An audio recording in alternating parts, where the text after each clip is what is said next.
Hi everyone, hope you're having an amazing day. This is FC with CappersDirect.com here to bring you guys your first look preview into this humongous UFC 285 card going down on March 4th from the T-Mobile Arena. But before we get into that, let's do a little bit of housekeeping. We did the unthinkable, guys. We did literally the unthinkable. This past weekend, we had two max fight picks. Both of them were in women's MMA. Literally, for me, it was the best bet with the best information before the fights, whether or not it was going to be on me. The onus was on me. I had two amazing bets. Both of them were in women's MMA. That's terrifying for a guy like me. For a guy who's like, yeah, but maybe I should go with plan B and for both of them, because you know what? Women's MMA, it's just so finicky. It's so fickle. But I said, forget it. We have the best information. We are locked in. So we locked in. Let's go over just the UFC one real quick. UFC, we had in the fight with Tatiana Suarez versus Montana De La Rosa. Guys, we went with the fight does not go to decision in a female fight at minus 105. Guys, in the write-up, I told you guys, take Tatiana Suarez inside the distance. Take Tatiana Suarez by submission. And I said, even in there, I was like, you know what? Under 2.5, it's plus money. Looks pretty good. My worry was Tatiana Suarez was set up to get either a second round finish or a late third round submission. So I was sort of, that was a possibility in her mind. That was a possibility in her coach's mind, her significant other, who's an amazing, just Brazilian Jiu-Jitsu, amazing person. So that in their mind, they had told me like, hey, maybe round 3, it's a possibility, right? But domination. I got to see everything being set up. I was like, yeah, this is going to happen. I'm just going to do it. We're on a roll, minus 105. And inside that write-up, I told you guys, inside the distance, plus money. By submission, plus money. I even bet her in round 2 and round 3. Plus money. Guys, we killed it. On UFC, we said we did the unthinkable. And then Bellator happened a little bit before, but Bellator happened. And what do we do in Bellator, guys? I tell you guys, we don't bet newcomers. And we are... when it comes down to female MMA, you have to be careful. You have to choose your spots carefully. Not only did I pick a newcomer for Bellator, brand new to Bellator, I picked the American Jenna Bishop at minus 160 because she had a humongous edge. The American flying overseas to Dublin, all the jet lag, everyone looked at me like I was crazy. Everyone called me crazy, but I knew, look, we are going to be tired in the third round. I figured that. Jenna Bishop would be tired in the third round. That was a huge possibility for her. That was the moment. There was 2 moments in the fight I was going to be nervous about prior to moving in, prior to making the bet. One, it was going to be early. Jenna Bishop, is she going to be able to get the takedown? Is she going to be able to... I had full confidence that she would after seeing both of them camps. Full confidence that she'd be able to get a takedown. So I wasn't really worried there. I was more worried about if she was going to put herself in danger and possibly get knocked out. But I had seen some things where she had taken some shots in the past. She's been working her stand-up. So I was sort of confident that, okay, it's not going to happen initially. The only real worry was going to be in round 3. In round 3, when she's tired after being jet lagged, after flying, being the person, the crowd's not necessarily on her back. You know what I mean? The crowd isn't with her. So it wasn't the other way either. Don't get me wrong, but it wasn't with her. Okay. So she went in there, third round came out, and I was like, man, we need to take down. She is super tired. Domination the first 2 rounds. Almost submissions throughout there. She almost got submitted herself, but I knew that wasn't as tight as a lot of people were texting me. It was like, oh no, I can't believe it. Why? No. Just wait. She's going to get out of it, right? She got out of it, no problem. Wasn't even that tight, she told me. So she got out of it, puts herself in positions to get it, but then that third round came around. She was tired. We knew she'd be tired, but she still got the takedown. She still bullied her way down there, still almost got a finish, was ground and pounding, ended up almost getting a crucifix, it was a lot of great stuff, let's just say, for the newcomer. But guys, we here at Cappers Direct have that testicular fortitude that when our gut says something, we have the best information, we go for it. I know it might sound outlandish. This weekend, 2 max fight picks, both of them in female MMA. Tatiana Suarez having so much confidence, seeing everything that's going on in both camps, having so much confidence she was going to get it done inside the distance. We made that the max fight pick for the UFC. And then in Bellator, guys, a brand new newcomer.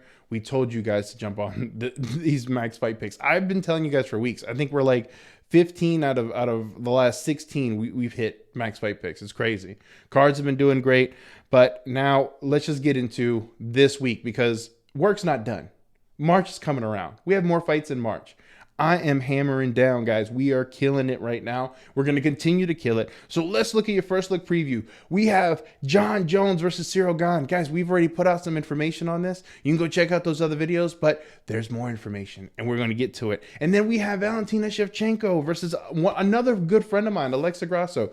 This is going to be a banging card, guys. Tune into this card. Tune into this write-up. You're going to want this max fight pick again. Every week I tell you guys, you're going to want it again. Letting you guys know. Don't tell me I didn't warn you. You're going to want the card. You're going to want the max fight pick here. You guys are going to want to focus on this. You're going to want to highlight Saturday. You're going to want to highlight March 4th and say, this is going to be a great day. This is going to be a winning day for us because we have UFC and FC is locked in.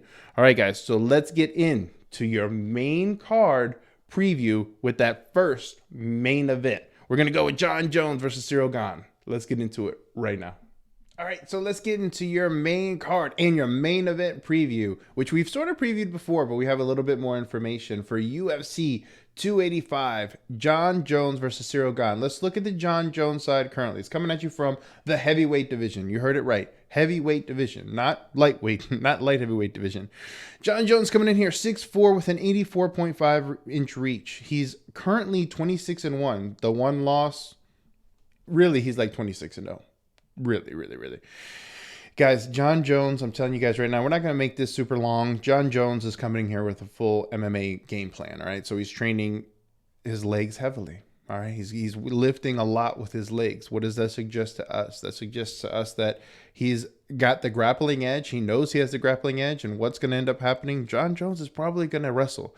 Now, going into this, there are major red flags on the Jon Jones side.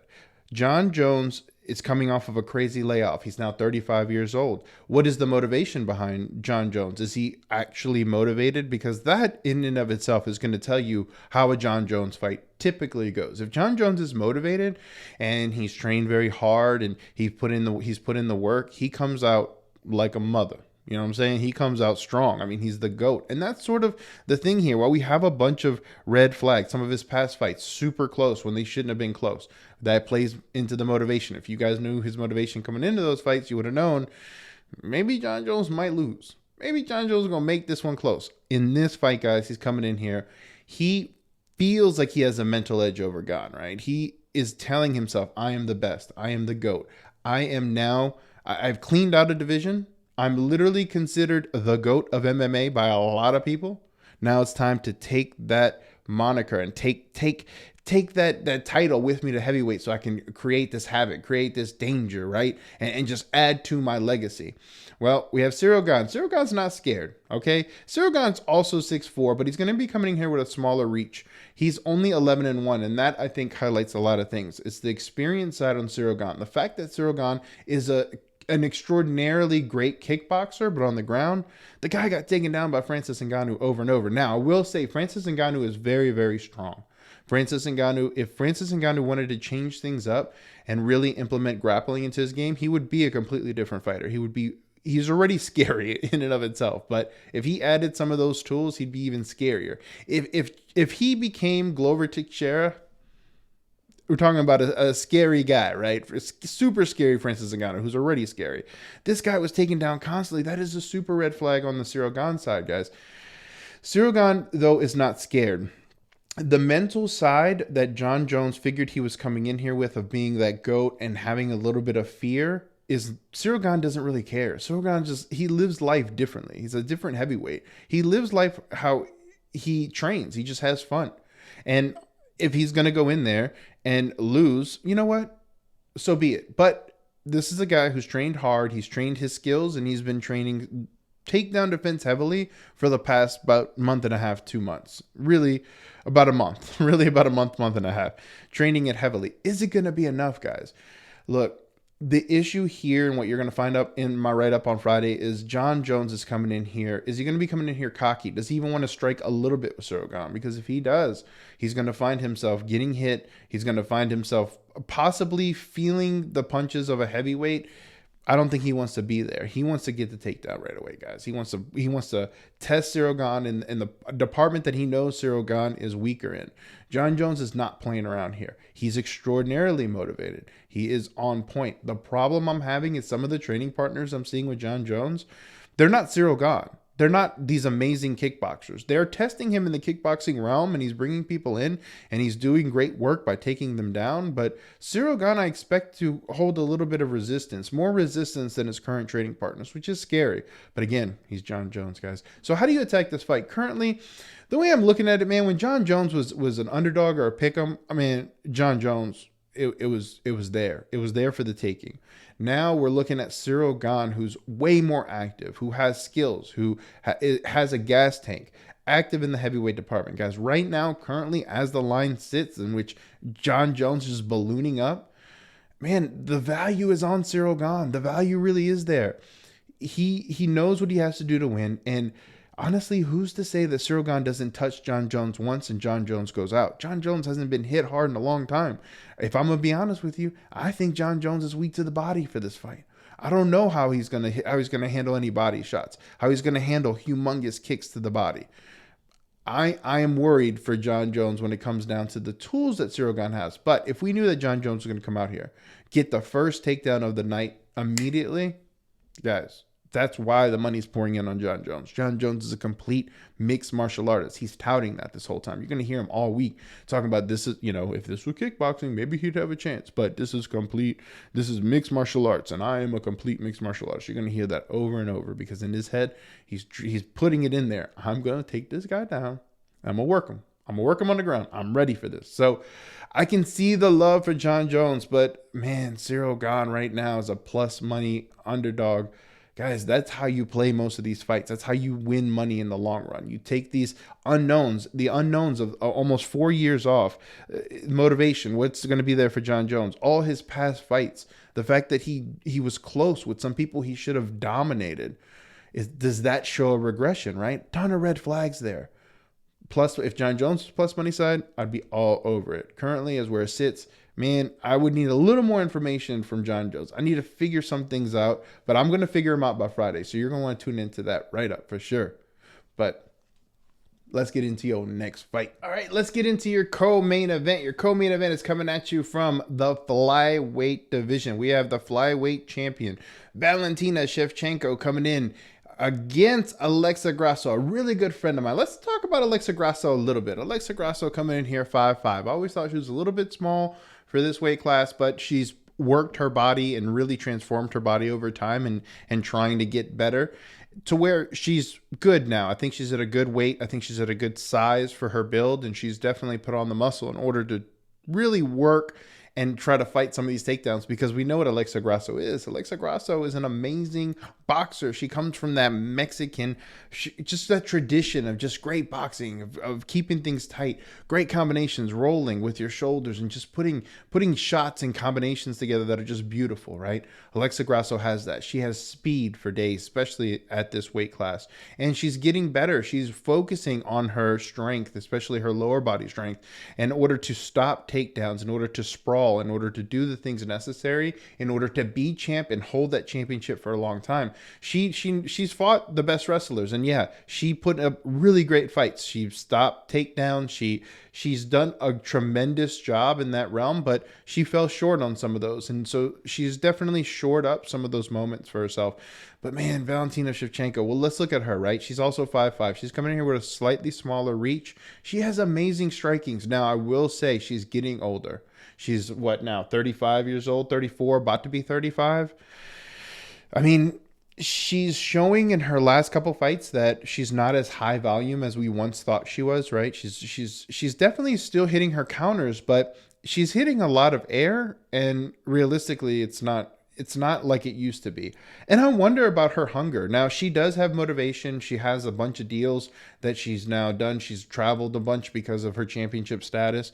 And at the end of the day, she's an opportunist. We always talk about this. She will take whatever the other opponent gives her. She will end a fight in the first round. If she feels like it, she has no pride. She will go straight for a takedown if that's what her coach tells her. She believes in her coach. And that's one thing. Her coach is great, but her coach, in watching him train other fighters, he has, just like everyone else, a certain combination subset that is, at this point, it could be seen as predictable. I'm the only one who's going to be saying this stuff. There's going to be no one out there saying that Valentina Shevchenko is predictable and she's older and she's slower and she's not as good as she once was, right? But I'm here to tell you that, yeah, Valentina, while she's amazing and while she's going to go down in history as one of the best female fighters of all time, she is showing certain things that there is a regression there. There is a slight regression there. Now, the motivation coming in, her last fight was very close. A lot of people thought she lost her last fight. Not a lot of people not a lot of people understood that Valentina could get that close to losing. It just wasn't in their foresight. It wasn't something that they saw. And so watching her get that close to possibly losing, maybe getting a favorable decision, people were shocked. But that doesn't stop them from looking at her and being like, well, what did she do prior, right? She took people down with ease and put them in a crucifix before they knew it. And next thing you know, they can't get up and you're just getting smashed in the face because Valentina, when she gets you down, the volume's there. Boom, boom, nothing but elbows. The girl is slick. But she's used that technique now a couple times and has been successful. Alexa Grosso knows that. Alexa Grosso's working those things. Alexa Grosso is a young person motivated to come in here and has seen the tape, and her coaches are really good. And they know they put her in positions and training that Valentina hits most of the time. So what is Valentina going to come in here? What's her new strategy? Is it going to be to strike with the boxer who's probably a little bit faster, who's as good as you in the stand-up? Is it going to be to clinch and put her up against the cage or get her down? Alexa Grosso's anticipating that. So is it going to be harder? You have 5 rounds to work. Are you that good to where you're going to get a good Alexa Grosso coming in here ready for your stuff? Are you that good to be able to say, it doesn't matter, I'm going to do it anyway and I'm going to kill it? Maybe not. Maybe you're not there. So what's Valentina going to do that's new? Is she going to hit a new shot? Is she going to bring a new wrinkle to the game? No, that's the scary part. That's why when you're looking at this, you're like, Alexa Grosso, man, she's bringing new tools to the game. Every day she's getting better. Every single fight she's progressing, getting better. There is no regression there just yet. The girl's only 29 years old, almost 30, but she's getting better, showing herself as progressing forward, guys. But if you want to know, at the end of the day, Valentina Shevchenko is still Valentina Shevchenko. She is still considered one of the best female MMA artists currently fighting. You can't take that away from her. She is currently sitting at like a minus 650 right now for a reason.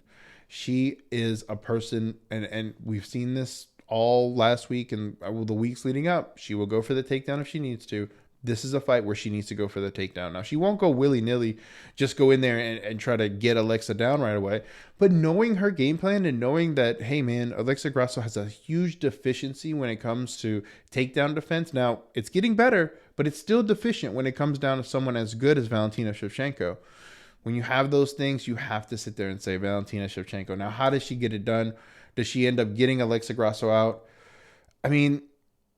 You have to favor Valentina Shevchenko inside the distance to get this down, probably get a crucifix, just statistically, looking at the numbers, right? Get this down, get a crucifix in, or possibly even getting to Alexa Grosso's back. But Alexa is she's a good fighter, and if she can take it to a decision, there's a world where Alexa Grosso makes this really close. There's a world where Alexa Grosso gets the end of the bell and maybe Valentina comes in here a little prideful, loses herself a little bit, a little unprepared, right? There's a chance for Alexa Grosso to win. So I don't see this getting to a decision without it being closer than it should be. So I see Valentina coming out here and probably doing work and trying to get a finish, probably in the 4th round, either 1st or 4th round. So as of right now, that's where I stand on this fight. But you guys are going to tune into that right up on Friday because we may flip-flop on this one. Who knows? I'm going to let you guys know. I need a little bit more information. I need to see certain things from the Shevchenko side. I need to see certain new things from the Shevchenko side. Let's just say that. If I see same preparation, if I see same work the week of to when I see this regression, I mean, there's going to be some things there that I'm going to have to look at. So, but you guys want to tune in on Friday for that write-up. All right, guys, let's get into your next fight. All right, let's get into your next fight. Your next fight is coming at you from the welterweight division. That's 170 pounds. We have Jeff Neal versus Shavkat Rakhmonov. Let's talk about Jeff Neal first. Jeff Neal, 15-4 coming in here. Guys, he's 32 years old. Jeff Neal was an auto fade for us for a short time there, for a while, actually. Jeff Neal went through some things. He had a bunch of infections. He was on death's door bed, nail side. He was right there on death's door. Again, he used to be an auto fade for us. Those infections got to him, and then something happened to him mentally when he went through this whole near-death experience in which he did struggle with his own mortality. And so he came back, and he wasn't ready. He wasn't ready when he came back, and you could see it. There was something in him that just, it was off. It was like the lights were still on, but that factor, that motivation and everything. And then he was still fighting some things as well, mentally, internally. He went through a lot of this stuff. We faded him nonstop for 2 fights. It was Stephen Thompson. I remember Stephen Thompson was our max fight pick that night, and we faded him against Neil Magny. But then he came out and he won a split decision versus Santiago Ponzinibbio. And in that fight, he did show a lot of heart. Now, I got to see internally something happened in Jeff Neal, and it happened with the last fight. He had a lot of confidence coming in, but mentally he said, forget it. I'm healthy now and I'm good. And why am I letting these mental demons get me? No longer. I'm done. The problem is once a person has let those demons in, it's now up to them to keep those demons out. And a lot of times they can hide when they're still fighting with those demons, when they're still struggling with them. They can hide it as if they're not, and that's sort of the worry here with Jeff Neal. For this fight, he's going to have to keep it on the feet. He's going to have a good gas tank coming in. And the thing is that he's a crazy underdog because a lot of people don't believe he can keep it on the feet. This guy has almost a 90% takedown against percentage. So he's hard to take down. This guy, he doesn't get taken down often. Granted, he hasn't necessarily fought wrestlers like this, but let's look at the Rakhmonov side. Rakhmonov, dude, 16-0, all finishes. The guy, even if it's the last 10 seconds, he's going for the finish. If it's the last 10 seconds, he's going to go all out and try to get it. He loves this streak. And again, while he's perfect, though, he's not perfect. He's good. I mean, verging on great. I mean, he's probably one of the most. He's an amazing prospect. Let's just say that. And it's funny. At 16-0, he's had so many fights in the UFC. Probably looking to now try to get into that whole title shot contention thing. I mean, I still consider him an amazing prospect, but still the prospect. It's going to be fights like the last one he just came off of. He beat Neil Magny by submission, super late submission. These are the fights that are leveling him up and getting him to where, hey, man, this guy could eventually fight for a title. He wants these fights, but wants to do it slowly. This is going to be a test for him. Jeff Neal coming in here, and from everything I've seen, from all accounts, coming in here motivated, just as mentally strong as when he fought Vicente Luque. Now, I told you guys, fighters are really great at hiding this stuff. When things are starting to get to them, they're really great. A lot of times it shows in a fight. So the whole time they're like telling you, we got this covered, no worries. And he looks like he has it covered. People internally even be like, yeah, I think he's got it. You know, he fights it every day, but it's a battle he's been winning. They'll tell you all those things. But on the day of the fight, when they go out there, you see it manifest a lot of the time. So I think this is a turning point. We're going to need to see Jeff Neal come out here. And honestly, he's the value side. How is Jeff Neal, a guy who doesn't get taken down that often, who is probably more powerful, probably has a better shot selection, and we've seen Rakhmonov rocked before. We've seen him get hit before. Granted, great thing he's got amazing takedowns, because when he gets rocked and hit, he's got a pretty good chin and he can take someone down right away. But is he going to be able to take Jeff Neal down? Now, looking at Rakhmonov, to me, it seems like he's takedown heavy. He knows that Neal's coming in here with strikes. So it looks to me like Rakhmonov is expecting takedowns right away. I mean, knowing his aptitude for finishes, This potentially set up for Rakhmonov to take Jeff Neal down and submit him inside the distance, whether it be in round 1 or round 2, maybe later on, but eventually we're looking at that sort of scenario. If he ends up breaking Jeff Neal in there, we're looking at that sort of scenario. But as of right now, guys, I see so much value in Jeff Neal. The fact that he's this much of an underdog is kind of crazy. He hits hard. Rakhmonov's been rocked before. He has great takedown defense. What if Rakhmonov can't take this fight down? At that point, we're talking about a very competitive fight. Not only competitive, I would have to side maybe even with Jeff Neal if Jeff Neal comes in here right mentally. So right now, value on Jeff Neal. On Friday, you're going to want to tune in that right up to make sure that we either stay with the value side or hey, man, Rakhmonov looks good this week. I mean, he might look solid, right? And if he looks solid, maybe Rakhmonov inside the distance. So as of right now, I'm looking at two things. I'm looking at the value side and Rakhmonov. If I do go on that side inside the distance, then I'll be looking at unders. Obviously, the guy's a finisher. So we will be looking at some of those things, but it's going to be a good fight. Let's get into your next fight.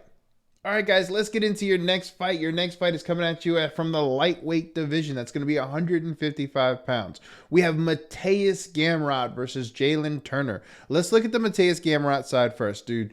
Matthias Gamrod is good. I mean, the guy is a wrestler, takedown guy, but at the end of the day, he can strike with you and put hands on you with power. He mixes those things in very, very well. Talking about pop, pop, pop, where you're thinking, oh my God, I gotta withstand this, and then boom, takedown like crazy, right?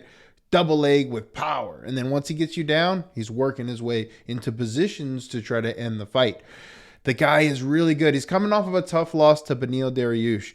But guys, Beneil in and of itself, he's a good fighter. But there's something important about that fight that I think Matthias Gamrod struggles with these fighters that are a little bit longer than him, that have, and Beneil's a certain, he does certain things with his strikes where he even makes himself longer than what he is on the paper. But if Matthias Gamrod in this fight is going to have to stay away from the stand-up, he's going to have to work his way to the inside and really push Jalen Turner up against the cage, try to get this fight down. Now, Jalen Turner is a pretty good scrambler.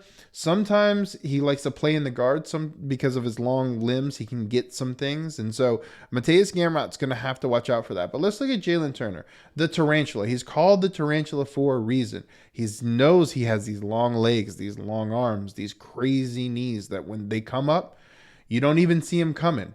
And so those are going to be tools that he's using. He's going to be looking for uppercuts. He's going to be looking to stay safe and sprawl like a tarantula. But if it goes to the ground, Jalen Turner's not scared to throw up his legs and to throw up arm bars and submissions. And he can hit some of these things because of those limbs. A lot of people forget that. A lot of people just see Jalen Turner as a knockout guy, as a guy who's going to put hands on you, because he will put hands on you. But he's also good on the ground. Jalen Turner's only 13-5. He's 6'3", 75.5 inches on paper, but like he's another one of these fighters that he's a little bit longer than what's on the paper. The issue, again, he can be taken down, guys. He can be taken down, controlled. Matt Frevola did it, but Matt Frevola is a pretty good wrestler. Jalen Turner, in this fight here, he was in line to fight someone else. Now he's fighting a really good fighter. A fighter who's going to be taking Jalen to realms that, while he was expecting the takedowns before, and while he's always expecting takedowns because he has been knocking a lot of people out, this is going to be, Jalen Turner is going to have to get up off the ground. He's going to have to will himself up. He can't sit there and play in the guard. I know he wants to get a submission, but Matthias Gamrod is not the guy to mess with when it comes down to being down there. He can stay out of submissions. He's really, really great at it. I know Jalen Turner's long, but Jalen Turner's going to want to get up. I'm going to have to find out more about this fight because I want to know what Jalen Turner's mindset was when he heard the opponent change and what he's thinking coming in, because he's another one of these young kids that can come out cocky. He comes out cocky. I mean, it's Matthias Gamrod, right? It comes down to what I'm seeing from Jalen Turner, and I need to make sure Matthias is not injured. Last I heard, he was dealing with some things. I need to make sure these things are in line. But in this fight, man, it's going to be a tough one. Jalen Turner, I mean, he can knock the block off of Matthias Gamrod. Matthias Gamrod has struggled with fighters that are longer than him, finding his way inside and taking him down. So This right now screams, man, Jalen Turner, if he's a crazy underdog, maybe there's value there. But I like Matthias Gamrod as a fighter, as a person, as a skill set coming in, not knowing the other outside things that are possibly going on. That's going to happen on Friday for you guys. You're going to want to know what's going down in this fight. But as of right now, not necessarily knowing any of the crazy details that I'll find out this week, I do favor Matthias Gamrod slightly. But that's your breakdown. Let's get into your next fight. All right, so let's get into your last fight that's going to go down on the main card. It's going to be in the middleweight division. That's going to be 185 pounds. We have Jamie Pickett versus Bo Nichols. Guys, take Bo Nichols. Now, if you like this kind of... No, I'm just kidding. I'm kidding. Guys, it's a squash fest. I mean, I literally... The reason why we don't do full card breakdowns is because on... a lot of times in those full card breakdowns, you have like 3 fights that are just, they're setup fights or they're squash fests. And so sometimes a lot of times we have bets on those fights, but in order to break it down, I mean, there's like a lot of technical things I could say, but I'm not here to just waste your time. I'm here to give you guys solid information currently and to show you guys like, hey, this guy is on point. This guy is down. Let's go ahead and let's get in on it on Friday. Or maybe you pick off on some things and you look at these fights yourself and you're like, okay, I see what's going down in this fight, right? Oh, that's information that I didn't know before. That's why these breakdowns are here. Guys, Jamie Pickett, Bo Nichols.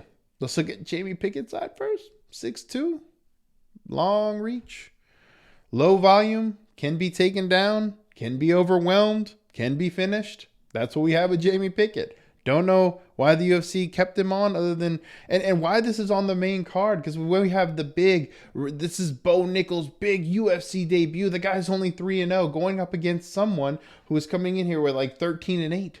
I mean, 3-0. And he's like minus 2,000 or something crazy. There's no reason. There's nothing to look at this fight. You're going to expect Bo Nichols to come out here and get a takedown in the first round and probably sink in a choke. It's going to either be a choke or a knockout on the Bo Nichols side, be a ground and pound, or it's going to end up being a choke. I think it'll be a submission. Bo Nichols is an amazing wrestler. He's great at BJJ. He's strong. He's the side that the UFC's... There's a reason why a 3-0 guy is fighting someone with this much experience at 13-8. There's a reason why Bo Nichols is on the main card on the pay-per-view, the first fight coming in, not the first fight of the whole entire night. That's going to be on like ESPN Plus before it even gets on ESPN, right? That's where these 3-0 guys usually are fighting. They're not fighting right here unless they're special. The UFC's trying to say, Bo Nichols, he's special. He brings eyes, and we think we can do the Alex Pereira thing. The whole thing, Alex Pereira got like a co-main event slot super early. Like, why is this guy getting a co-main event? Like, why is this guy so high on the card? Like, but look what happened. He became champion, right? Fought Israel Adesanya. The rest is history. I'm seeing a lot of the same things here. Bo Nichols, 3-0, going up against a guy who's crazy experienced, but can be taken down, can be finished, can be overwhelmed. Guys, it's automatically Bo Nichols. How's he going to get it done? I think he gets it done by submission. Jamie Pickett sometimes, he does this stuff where he allows himself to get overwhelmed and then he panics. And I can see himself in those panic states throwing his neck somewhere it's not supposed to be. And I can see Bo Nichols slipping in there and just locking it in. So that's what I see in this fight, guys. It's not going to be that technical. When you have a squash match like this, it's not that technical. I see Bo Nichols winning this. Now, if I end up finding out anything on Jamie Pickett, you better believe my butt is going to be having a bet on Jamie Pickett. Let me find out something, please. Bo Nichols, let me find out you're injured. Let me find out something's wrong with you. Let me find out you're not ready. Jamie Pickett, let me find out that you found this new acai berry that just makes you super strong. Let me find out, Jamie. Let me find out, because I am 100% going to be there to make sure that this line gets hit hard. Now, if you like this kind of content, be sure to give it a thumbs up, give your video a like, guys, and turn your post notifications on. Be sure to subscribe to the channel, guys. Again, this was your first look preview into UFC 284 that's going to go down on March 4th in Las Vegas at the T-Mobile Arena. That's going to be this Saturday. Make sure you guys leave a comment down below. Max, you know why. You just know why. Max. Leave the comment Max. I want to see if all you guys are still here at the end. Comment down below Max, because Saturday, March 4th, it's going to be a great day to win, baby. Let's get it.